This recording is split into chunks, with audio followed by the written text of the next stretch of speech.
یخرج نقیا من الذنوب،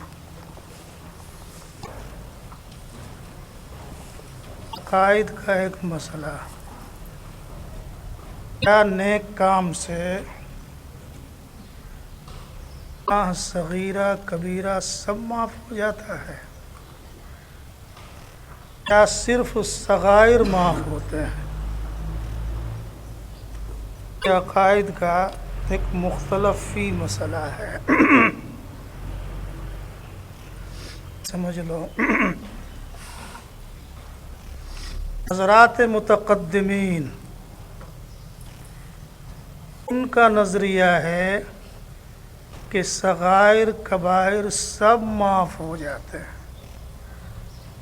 اللہ تعالیٰ چاہے گا تو صغیرہ کو تو معاف کر ہی دے گا، کبیرے کو بھی معاف کر دے گا۔ یہ علماء متقدمین کا مذہب ہے۔ متاخرین کہتے ہیں کہ صرف صغائر معاف ہوتے ہیں، کبائر کے لیے توبے کی ضرورت ہے، غیر توبہ کے کبیرہ معاف نہیں ہوتا ہے۔ دونوں کے دلائل، متقدمین کے دعوے کی بھی بڑی مضبوط دلیلیں ہیں۔ تو یہی روایت ہے، لفظ ہے حتی یخرج نقیا من الذنوب، ذنوب جمع کا صیغہ جس کے اندر صغیرہ کبیرہ سب آ جاتا ہے۔ معلوم ہوا کہ وضو کرنے سے سارے گناہ معاف ہو گئے، صاف ستھرا ہو گیا ہر گناہ سے۔ ذنوب کے جمع سے متقدمین استدلال کر سکتے ہیں۔ قرآن سے دلیل، ایک آیت ہے، قُلْ يَا عِبَادِيَ الَّذِينَ أَسْرَفُوا عَلَىٰ أَنفُسِهِمْ لَا تَقْنَطُوا مِن رَحْمَةِ اللَّهِ إِنَّ اللَّهَ يَغْفِرُ الذُّنُوبَ جَمِيعًا۔ لفظ جمی ہے، جمی کے اندر صغیرہ کبیرہ سب آ جاتا ہے۔ یہ بھی ایک بڑی مضبوط دلیل ان حضرات کی ہے۔ دوسری قرآن کی آیت، ان اللہ لا یغفر ان یشرک بہ یغفر ما دون ذلک لمن یشاء۔ اللہ تعالیٰ شرک کو معاف نہیں کرتا ہے، حتمی وعدہ ہے کہ شرک کو معاف کرے گا ہی نہیں۔ آگے کہتے ہیں کہ شرک کے سوا جتنے گناہ ہیں وہ چاہے تو سب کو معاف کر دے گا۔ شرک کے سوا میں صغیرہ بھی ہے اور کبیرہ بھی ہے۔ یہ حضرات صغیرہ کبیرہ سب کی معافی کے قائل ہیں۔ حضرات متاخرین جو صرف صغیرہ کے قائل ہیں، ان کی دلیل، سب سے پہلی دلیل تو یہ ہے کہ قرآن کے اندر توبے کا ذکر آتا ہے،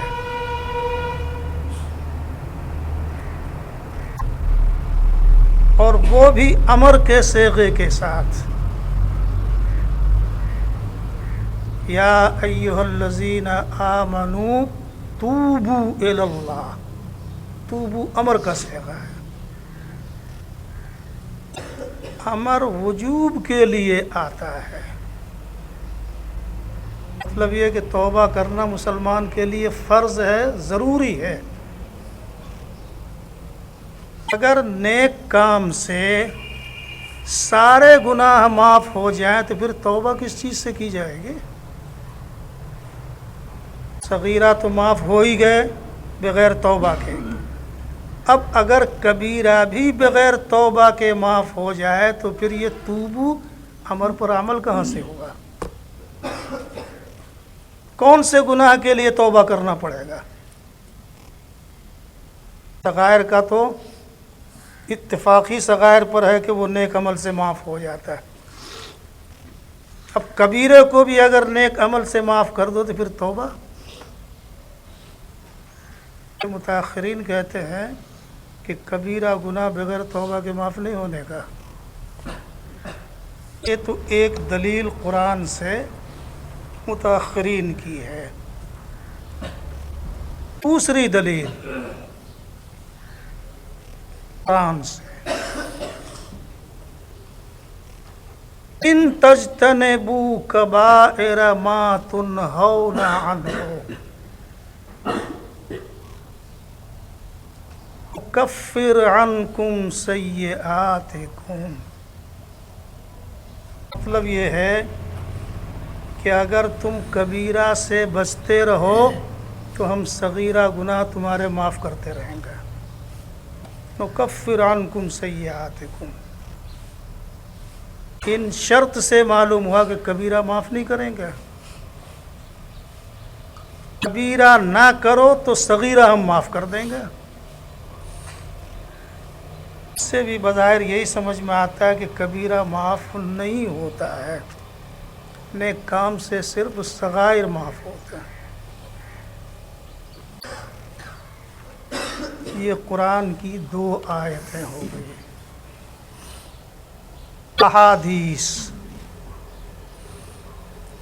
ترمذی میں روایت آئے گی اور کتابوں میں بھی روایت ہے، الصلوات الخمس رمضان الى رمضان الجمعۃ الى الجمعہ کفارۃ لما بینہن ما لم تؤت کبیرۃ، یہاں ما لم تؤت کا لفظ ہے، بعض روایت میں اذا اجتنب الکبائر کا لفظ ہے۔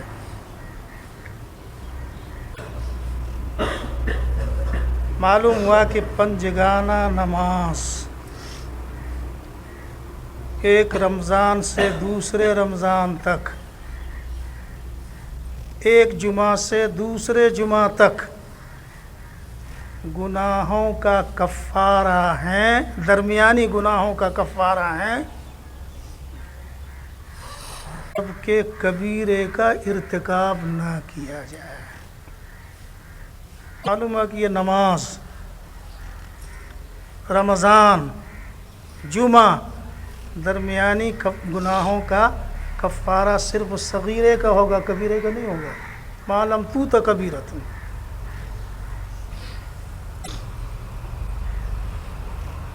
یہ حضرات متاخرین کی دلیلیں ہیں، دلیل دونوں جانب مضبوط۔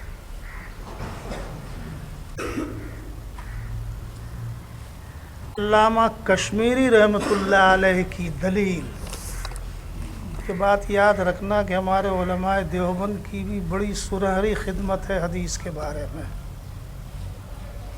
علماء دیوبند کی خاص خاص تحقیقیں ہیں جو متقدمین کے یہاں تم کو نہیں ملے گی۔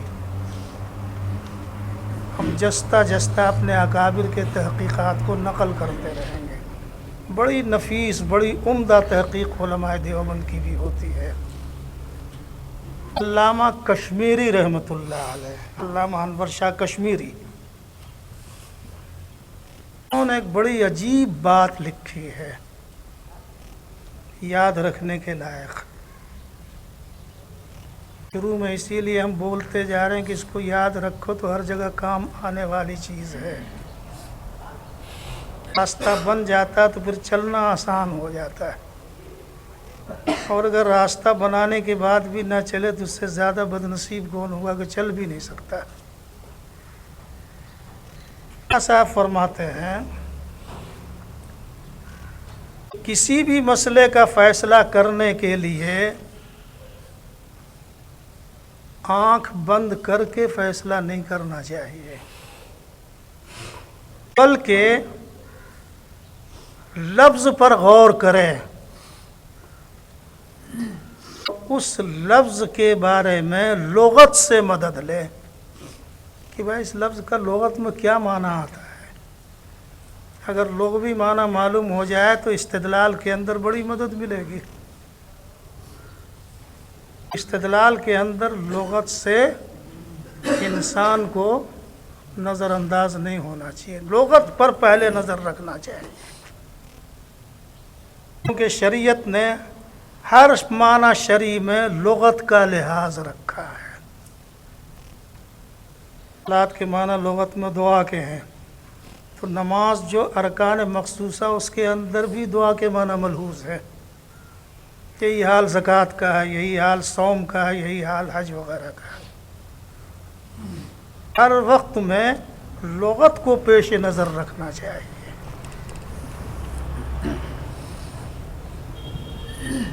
اب یہاں حدیث میں ذنوب کا لفظ ہے، حتیٰ یخرج نقیا من الذنوب۔ لغت میں ذنوب کے کیا معنی آتے ہیں؟ سمجھ رہے ہو؟ جی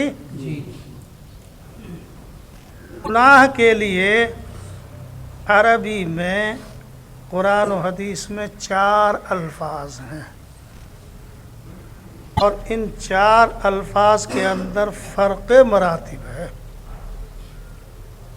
کوئی معمولی درجے کا، کوئی درمیانی درجے کا، کوئی اعلیٰ درجے کا گناہ، وہ لفظ بتلاتا ہے۔ پہلے وہ 4 الفاظ دیکھ لو ترتیب سے، اس کے معنی بھی دیکھتے چلے جاؤ۔ سب سے ادنا اور سب سے نچلے طبقے کا جو گناہ کے لیے لفظ ہے وہ ذنب ہے، معمولی گناہ، کیونکہ ذنب کے معنی لغت میں گناہ کے نہیں آتے۔ لغت میں ذنب کے معنی عیب کے آتے ہیں۔ ذنوب بمعنی عیوب، عیب دار چیز کا گناہ ہونا ضروری نہیں ہے۔ ممکن ہے ایک چیز عیب دار ہے لیکن وہ گناہ نہیں ہے۔ ایک عالم ہے، وہ راستے میں کھلا سر پھرتا ہے، بغیر ٹوپی کے پھرتا ہے، تو بغیر ٹوپی کے پھرنا گناہ کا باعث نہیں ہے، لیکن لوگ دیکھ کے کہتے دیکھو مولانا ہو کر کے بغیر ٹوپی کے گھوم رہا ہے، کیا ہوا؟ یہ عیب ہے، گناہ نہیں۔ ایسا ہوتا ہے کہ ایک ہی چیز ایک آدمی کے لیے عیب دار ہے، دوسرے کے لیے کوئی عیب نہیں۔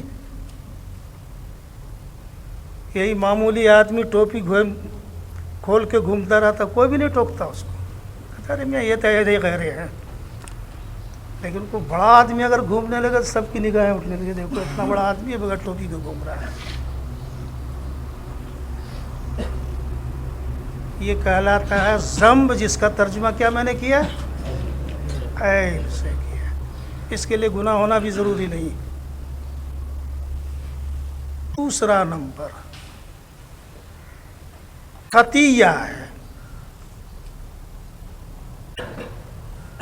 لغت میں خطا کے معنی چوک کے آتے ہیں۔ بولتے ہیں چوکے سے ایک کام ہو گیا، جان بوجھ کے نہیں، وہ چوک سے ہو گیا۔ روزے دار تھا،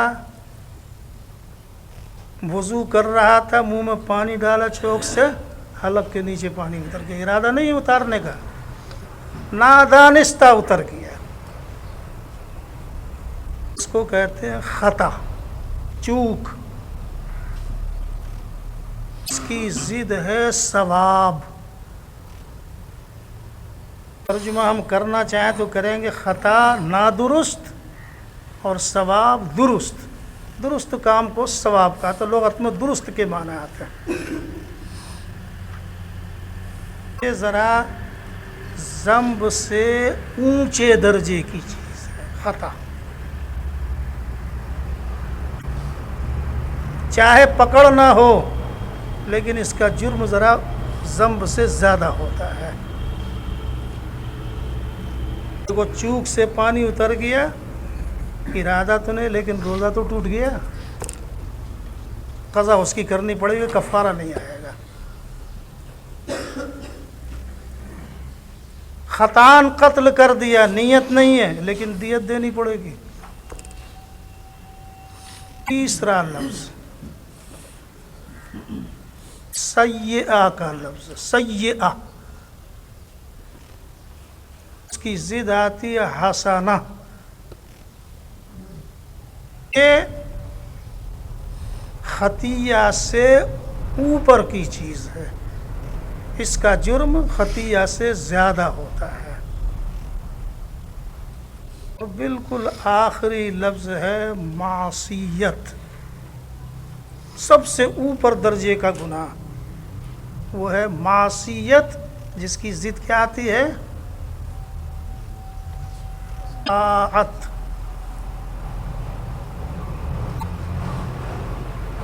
یہ چار الفاظ اسی ترتیب کے ساتھ ہو گئے.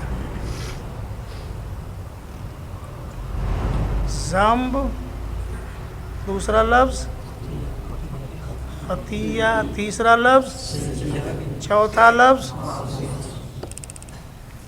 سب سے ہلکا کون ہوا؟ سب سے اعلیٰ درجہ معصیت.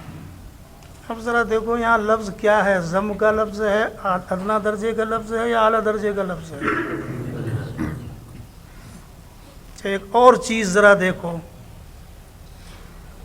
اوپر حدیث میں کیا کہا گیا؟ کل خطیۃ، ہر وہ خطیہ. تو اس کے اوپر اطلاق کس لفظ کا کیا گیا؟ اعلیٰ درجے کا یا درمیانی درجے کا؟ یا تو ادنا ہے یا درمیانی ہے، اعلیٰ درجہ نہیں. لفظ ذنب اور خطیے سے کیا سمجھ میں آتا ہے کہ یہ گناہ صغیرہ ہوگا یا کبیرہ ہوگا؟ جی اعلیٰ لفظ استعمال نہیں کیا گیا. شاہ صاحب کہتے ہیں کہ اس لفظ کو سامنے رکھ کر لغت پہ جانچ کے دیکھو تو سمجھ میں آتا ہے کہ اس سے صغیرہ ہی مراد ہونا چاہیے. یہ بڑی عمدہ تحقیق ہے شاہ صاحب کی. روایت ختم ہو گئی. امام ترمذی نے ترجمہ میں داخل کیا تھا فضل طہور. روایت سے ثابت کر دیا کہ وضو کی فضیلت یہ ہے کہ اس سے اعضائے وضو کے گناہ دھل جاتے ہیں یا پورے بدن کے گناہ دھل جاتے ہیں. یہ فضیلت ہے. یہ وضو کے اندر اصل نہیں ہے، ایک امر زائد ہے. اصل کیا ہے وضو کے اندر؟ کہ یہ مفتاح صلاۃ ہے، اس سے نماز کا شروع کرنا جائز ہو جاتا ہے ورنہ حرام ہے.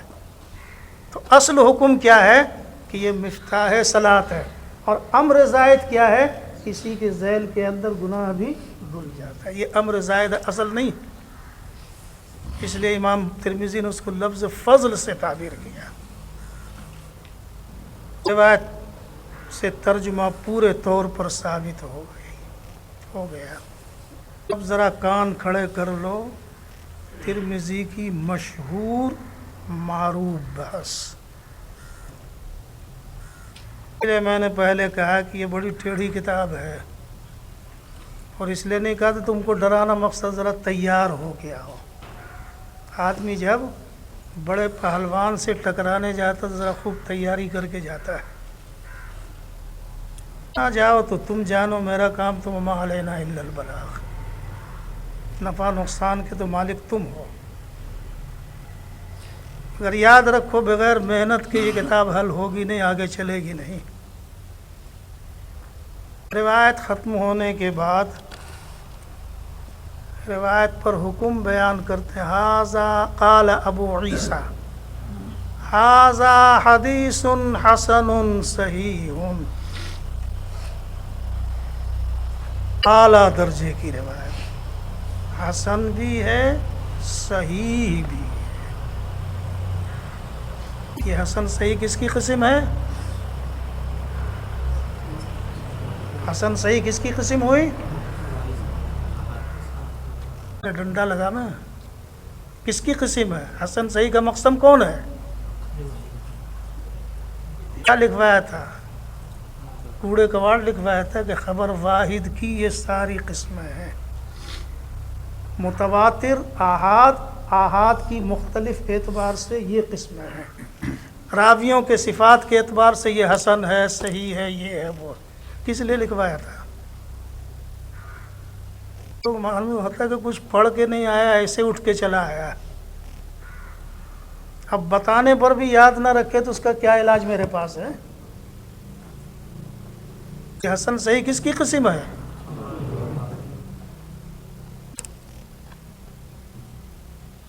نخبہ کے اندر بھی پڑھ کے، اگر نخبہ تم نے پڑھا ہے تو یہ بحث نخبے کے اندر بھی ترمذی کی ہے۔ امام ترمذی نے ایک ہی حدیث پر حسن صحیح دونوں حکم کو جمع کر، ذرا غور سے سننا، اعتراض تب جواب سمجھ میں آئے گا۔ ایک ہی حدیث پر حسن صحیح دونوں حکم جمع کر دیا، حالانکہ یہ تو غلط ہے۔ ایک حدیث حسن بھی ہو صحیح بھی ہو، اجتماع ضدین ہے، دو ضد کو جمع کرنا ہے۔ کیا وجہ اس کی ہے؟ تقریر اعتراض کی، صحیح وہ حدیث ہے جس کے راوی اعلیٰ درجے کے ثقہ ہوں، کامل الضبط جس کو میں نے بتایا، نخبہ میں بھی ہے، جس کا راوی کامل الضبط ہو۔ حسن کس کو کہتے ہیں؟ کہ جس کا راوی خفیف الضبط ہو، یعنی صحیح کے راوی سے اس کا ضبط کم درجے کا ہے۔ وہ اس کا حاصل کیا ہوا؟ صحیح کے راوی میں کمال ضبط کا اثبات ہوتا ہے، اور حسن کے اندر کمال ضبط کی نفی ہوتی ہے۔ سمجھ میں آ گیا جی؟ اب ایک حدیث پر اگر حسن اور صحیح دونوں کا اطلاق کریں گے تو مطلب کیا ہوا؟ کہ راوی کے کامل الضبط ہونے کا اثبات بھی ہے اور نفی بھی ہے، دونوں ایک ہی ساتھ جمع ہو رہی ہے۔ ہاں نہیں دونوں ایک جگہ جمع ہو سکتی ہے؟ یہ تو آگ پانی ہے۔ اثبات اور نفی کے اندر ضدیت کا علاقہ ہے، دو ضد ایک جگہ کبھی جمع نہیں ہو سکتا۔ پھر امام ترمذی دونوں کو جمع کیسے کر رہے ہیں؟ حسن کہہ کے تو کہتے ہیں کہ یہ کمال ضبط نہیں ہے، اور پھر صحیح کہتے کہتے ہیں ہاں کمال ضبط ہے۔ یہ کیا ہوا؟ اجتماع ضدین، اجتماع ضدین محال، لہذا حسن صحیح کہنا محال۔ نخبہ میں تفصیل سے حافظ ابن حجر بتا کے آیا ہے، اب نہ یاد رکھو تو اس کا علاج دوسرے کے پاس کیا ہے۔ اس میں آ گیا اعتراض؟ اب یہ پوری ترمذی میں یہی ہم بولیں گے، کہیں نہیں بولنے کا، اور کہیں آئے گا تو کہیں پوچھ لیں گے، کہیں ایسا نہ کہ تم کو شرمندگی اٹھانی پڑے۔ اعتراض سمجھ میں آ گیا جی؟ یہی اعتراض حافظ جلال الدین سیوطی نے اپنی کتاب قوت المقتضی میں ذکر کیا ہے، جس کا کل بھی تذکرہ آ گیا ہے۔ تعلیق ترمذی پر انہوں نے قوت المقتضی ایک کتاب لکھی، اس میں یہی اعتراض کیا ہے۔ امام ترمذی ایک حدیث پر یہ متضاد چیز کیسے جمع کر رہے ہیں؟ یہ تو اجتماع ضدین ہے جو محال ہے۔ حافظ جلال الدین سیوطی اس اعتراض کا جواب حافظ ابن صلاح کے حوالے سے دیتے ہیں، جس کا نام نخبہ میں بار بار پڑھ کے آگے امام نبوی کے استاذ ہیں ابن صلاح، بہت بڑے اصول حدیث کے امام ہیں ابن صلاح۔ حافظ ابن حجر بار بار نخبے میں اس کا حوالہ دیتے ہیں۔ جلال الدین سیوطی نے ابن صلاح کے حوالے سے اس اعتراض کے 2 جواب ذکر کیے۔ نمبر 1، حافظ ابن صلاح کہتے ہیں کہ امام ترمذی جو کہیں پر حسن صحیح دونوں کو جمع کر دیتے ہیں، یہ اس حدیث میں جہاں جمع کرتے ہیں جہاں اس حدیث کی 2 سند، ایک سند پر نہیں جمع کرتے ہیں۔ تو مطلب کیا ہوگا؟ ایک سند کے اعتبار سے حسن، دوسری سند کے اعتبار سے صحیح ہو گیا۔ اب اجتماع ضدین ہوا۔ اجتماع ضدین کے لیے شرط کیا ہے؟ کہ وحدت موضوع ہونا چاہیے، ایک ہی چیز پر نفی اس بات دونوں جمع ہو رہی ہیں۔ اور یہاں جب 2 سند ہو گئی تو حسن کا تعلق ایک سند سے، صحیح کا تعلق ایک سند کے ساتھ، اجتماع ضدین رہے گا۔ در تناقض ہشت وحدت شرط دا، وحدت موضوع و محمول و مکان، وحدت موضوع شرط ہے۔ تو جب 2 سند ہو گئی موضوع بدل گیا، لہذا سوال ہی پیدا نہیں ہوگا۔ کوئی آدمی اگر کہنے لگے آگ گرم ہے برف ٹھنڈی ہے، کوئی اجتماع ضدین ہے؟ ٹھنڈک کا محل اور ہے، گرمی کا محل اور ہے۔ ہاں کہتے ہیں کہ برف گرم بھی اور ٹھنڈا، تب یہ اجتماع ضدین ہوتا ہے۔ یہاں تو موضوع ہی بدل گیا ہے، دونوں کا محل الگ الگ ہے۔ ایک جواب ہو گیا، یاد رہے گا۔ منطق سب سے آسان فن ہے، لوگوں نے بلا وجہ بیچارے کو بدنام کر دیا۔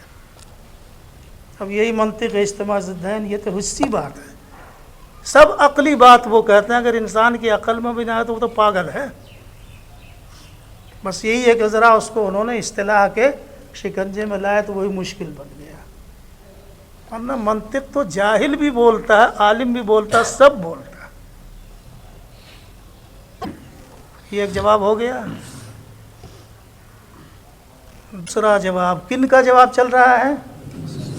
ابن صلاح، ابن صلاح کا دوسرا جواب، نمبر 2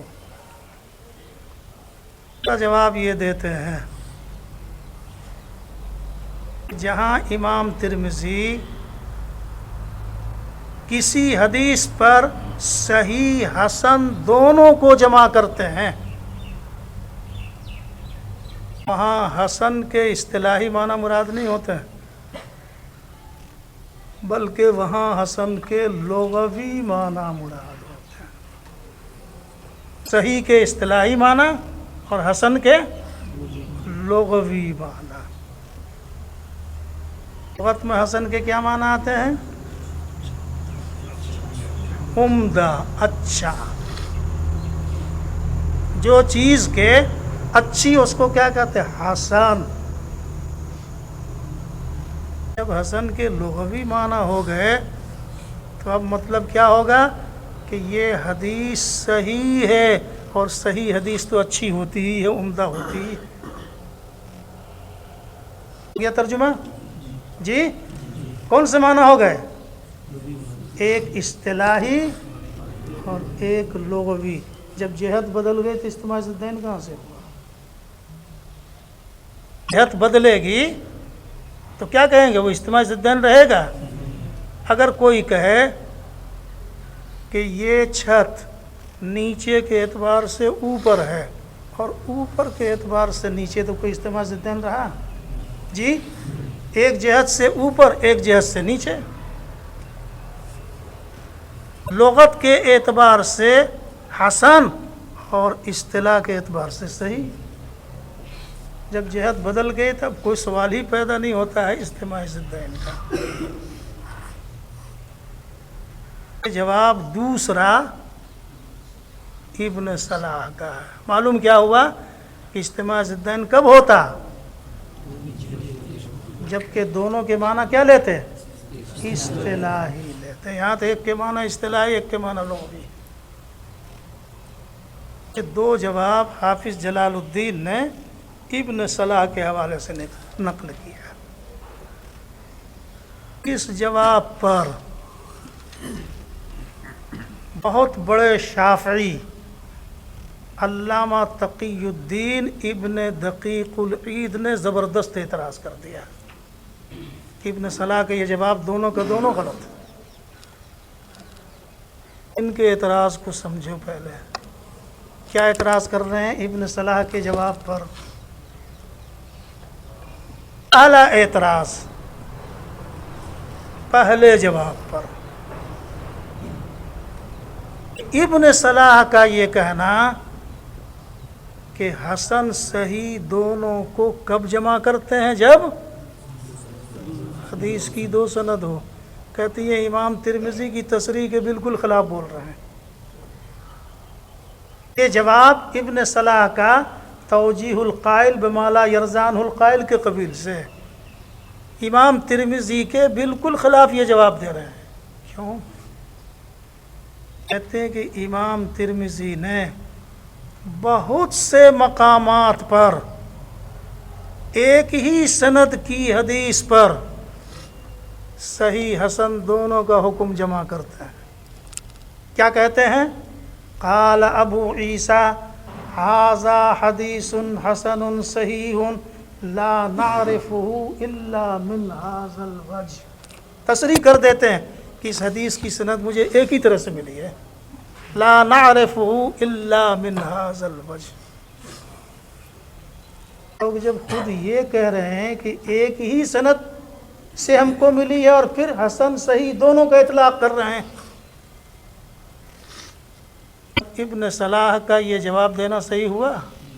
جی کہیں کہیں جہاں یہ لفظ نہیں بڑھاتے وہاں تو ہو سکتا ہے، لیکن جہاں اس لفظ کو بڑھا دیا تو خود امام ترمذی کی تصریح کے خلاف ان کا جواب ہو گیا، لہٰذا یہ جواب تو غلط ہے۔ یہ بھی سمجھ میں آ گیا؟ دوسرا جواب دیا تو لغت کے اعتبار سے۔ یہ بات بھی حافظ ابن صلاح کی کوئی وزنی بات نہیں ہے۔ جب کتابوں میں اصطلاحی الفاظ ذکر کیے جاتے ہیں تو اس کے اصطلاحی معنی ہی مراد لیتے ہیں، لغت کے معنی مراد نہیں لیتے۔ عام طور پر یہی دستور ہے، اصطلاحی الفاظ کے اصطلاحی معنی مراد لیتے ہیں، لغوی معنی مراد نہیں لیے جاتے، الا یہ کہ لغوی معنی لینے پر کوئی قرینہ ہو۔ لہذا بلا وجہ حسن کے لغوی معنی لینے کی ضرورت کیا جبکہ یہاں اصطلاحی معنی بن سکتے ہیں؟ لغوی معنی تو وہاں لیا جاتا ہے کہ جہاں پر اصطلاحی معنی متعذر ہو، دشوار ہو۔ کیا تعذر اس کے اندر ہے اصطلاحی معنی مراد لینے میں؟ دوسری غلطی، اگر حسن کے لغوی معنی لے لو تو ایک اور خرابی پیدا ہوگی۔ جب حدیث صحیح ہے، صحیح حدیث تو عمدہ ہوتی ہی ہے، حضور کا کلام کبھی خراب ہو سکتا ہے؟ جی جب صحیح تم نے کہہ دیا تو اس کا مطلب عمدہ ہے ہی۔ جب خود وہ عمدہ بذات خود ہے تو اس میں حسن آپ کی طرف سے اضافہ کرنے کی ضرورت کیا ہے؟ اور یہ اضافہ تو اس وقت کہتے جبکہ صحیح حدیث کبھی خراب بھی ہوتی، لیکن حضور صلی اللہ علیہ وسلم کی کوئی حدیث کبھی خراب نہیں ہو سکتی ہے، لہذا آپ کے حسن بولنے کا فائدہ کیا ہوا؟ یہ تو بغیر بولے ہی متعین پہلے سے فضول چیز ہو گئی۔ تیسری خرابی کیا لازم آئے گی کہ اس معنی کے اعتبار سے تو پھر موضوع حدیث کو بھی حسن کہنا چاہیے کہ بعض وقت میں بھڑکدار موضوع حدیث کا مضمون بھڑکدار ہوتا ہے تو سننے میں بڑا اچھا لگتا ہے، لہذا وہ بھی حسن ہو جانا چاہیے، حالانکہ موضوع گھڑی ہوئی حدیث کو کوئی بھی حسن نہیں کہتا ہے۔ آپ کے اس جواب پر یہ بات لازم آ جائے گی۔ مضبوط اور معقول سب اعتراض ابن صلاح نے کے جواب پر کس نے کیا؟ علامہ تقی الدین ابن دقیق العید نے، دونوں جواب پر اعتراض ہو گیا، لہذا یہ جواب تو محمل ہو گیا۔ سوال یہ کہ صحیح جواب کیا ہے؟ غلط تو آپ نے کہہ دیا، صحیح جواب کیا ہے؟ صحیح جواب علامہ تقی الدین اب دے رہے ہیں کہ مجھ سے سنو جواب اجتماع ضدین کے اعتراض کا۔ جواب کا حاصل یہ ہے، صحیح جواب کا، کہ راویوں کے اندر مختلف طرح کے صفات ہوتے ہیں، اور ان صفات کے اندر فرق مراتب ہوتا ہے۔ راوی کی بعض صفت بہت اونچی ہوتی ہے اور بعض صفت ادنا درجے کی ہوتی ہے، اتنی اونچی نہیں ہوتی، اعلیٰ گھٹیا۔ مثلا راوی کے اندر صفت ہے حفظ، اتقان، تیقظ، بیداری، یہ صفات اعلیٰ درجے کے، راوی کا حافظہ بڑا مضبوط ہے، راوی بڑا ثقہ ہے، راوی میں کوئی جھول نہیں ہے، راوی بیدار مغز ہے، کبھی سبق میں سوتا نہیں ہے، ادھر ادھر نہیں دیکھتا ہے، بڑا متیقظ بیدار مغز ہے، یہ اعلیٰ درجے کی صفت راوی کی ہے۔ ایک صفت اس سے گھٹیا درجے کی ہے، کیا ہے؟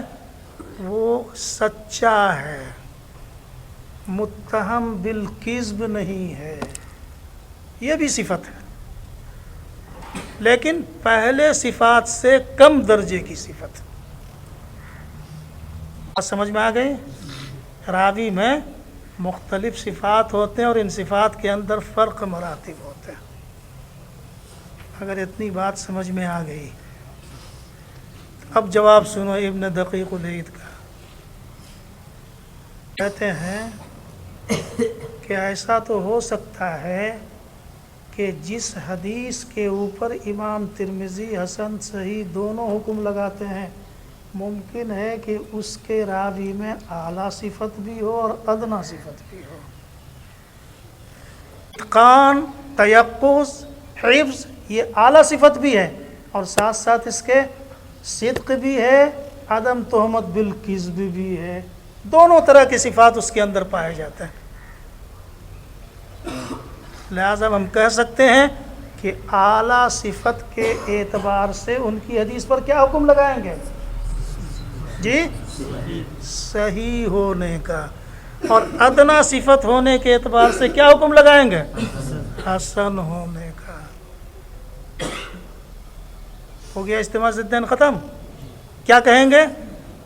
حسن بصفت، صحیح بصفت، ایک اپنی صفت کے اعتبار سے اس کی حدیث پر تعریف صادق آ رہی ہے صحیح ہونے کی، اور ایک کے اعتبار، صفت کے اعتبار سے حسن ہونے کی تعریف صادق آ رہی ہے۔ ضدین کا سوال ختم ہو گیا۔ اگر ایک ہی لحاظ سے حسن صحیح دونوں کو جمع کرتے تو اجتماع ضدین ہوتا ہے، یہاں تو دو لحاظ سے حسن صحیح کو جمع کیا جا رہا ہے۔ آیا جواب؟ جی، یہ ابن دقیق العید نے اجتماع ضدین کے سوال کا یہ جواب دیا، اللہ محفوظ بھی رکھے۔ ایک جواب ابن دقیق العید کا۔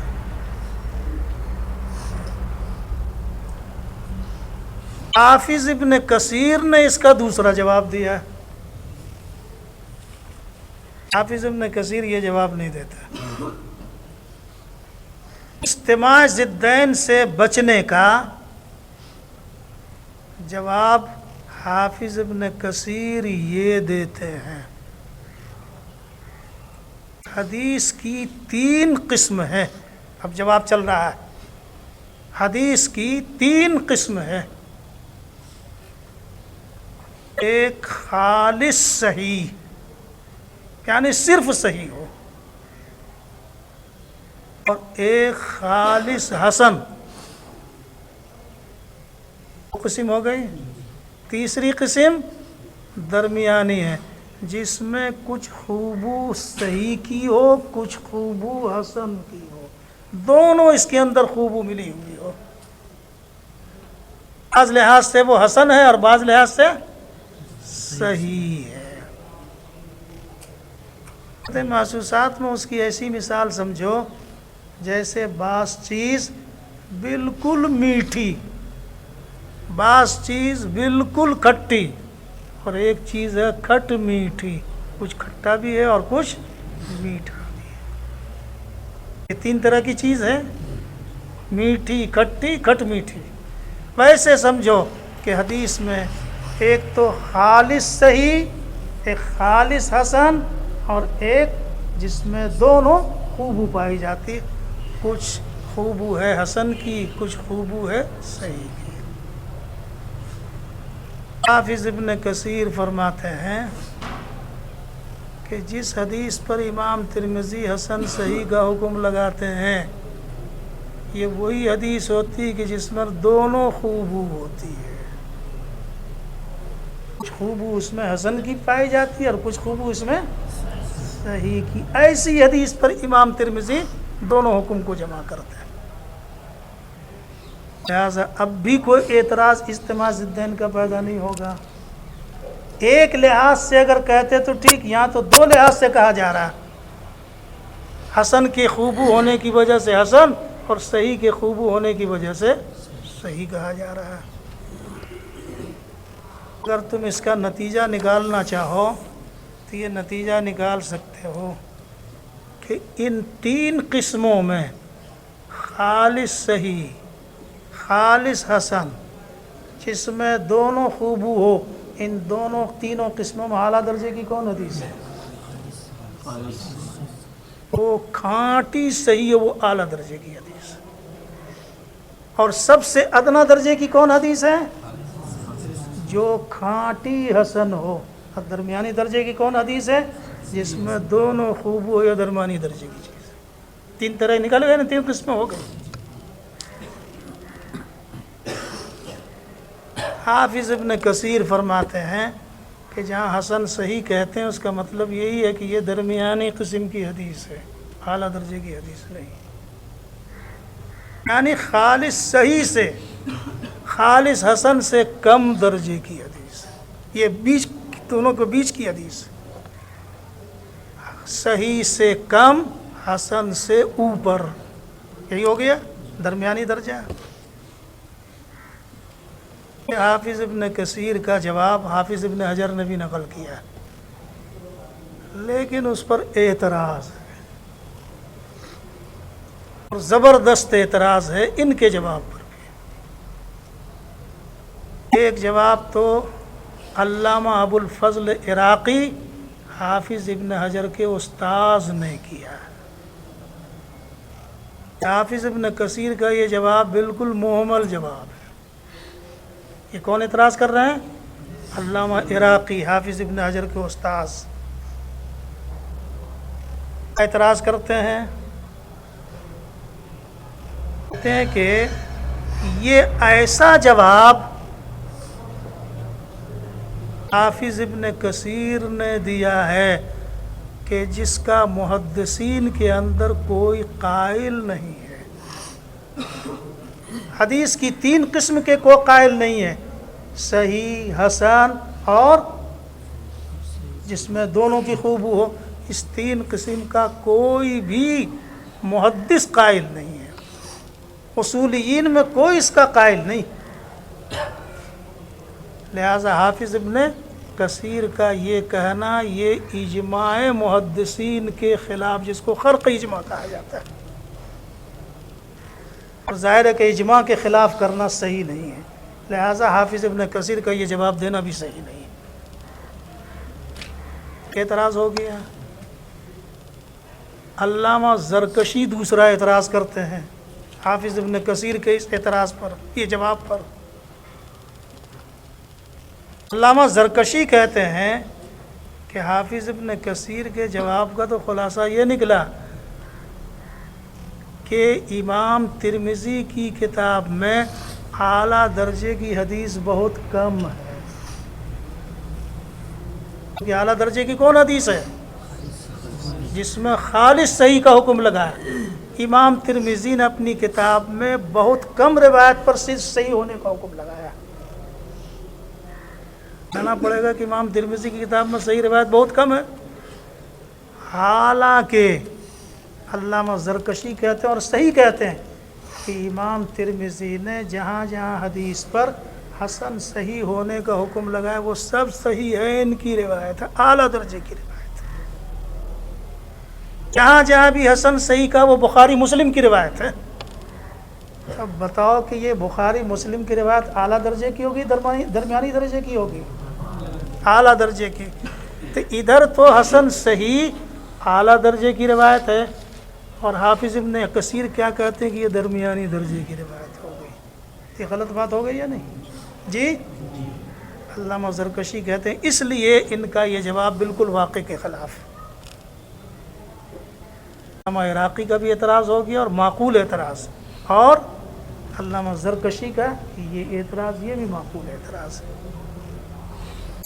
ابھی اتنے ہی پر یہ دو جواب دینے کے بعد یہ اعتراضات ہوئے. اب صحیح جواب کیا آگے چلے گا.